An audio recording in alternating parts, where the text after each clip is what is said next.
ఈ పక్షిని చూడండి, చెట్టు త్వరలో దాని భర్తే ఎలా బంధించాడు.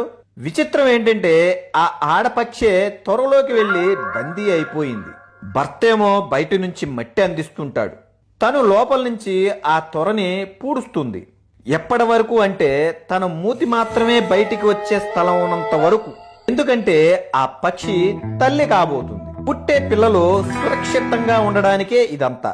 లోపల తన రెక్కల్లో ఉన్న ఒక్కొక్క ఈకని పీకుతూ ఉంటుంది. ఎందుకంటే వాటితో పుట్టే పిల్లలకి కప్పడానికి, పిల్లలకి వేడిగా ఉండడం కోసం. అందుకే ఇలా బందీగా చీకట్లో ఒంటరిగా ఉంటుంది. భర్తేమో రాత్రి పగలు కష్టపడి తనకి ఆహారం సమకూరుస్తాడు. ఆ ముక్కుతోనే తనకి ఆహారం అందిస్తూ ఉంటాడు. ఎండనగా వాననగా భర్త ఆహారం కోసం తిరుగుతూనే ఉంటాడు. అంత ప్రేమ. సమయం రానే వచ్చింది. గుడ్లు పగిలి 2 పిల్లలు బయటకు వచ్చాయి. భర్తకిప్పుడు ఇంకా పని పెరిగింది.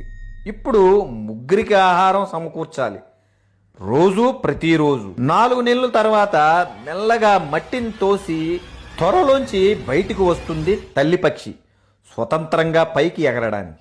ఈ పక్షి పేరు గ్రేట్ హార్న్బిల్. అడవి జాతి వాళ్ళు ఈ పక్షిని ప్రేమ పక్షి అని పిలుచుకుంటారు. ఈ పక్షులు ఒకరికి ఒకరిగా ఉంటాయి.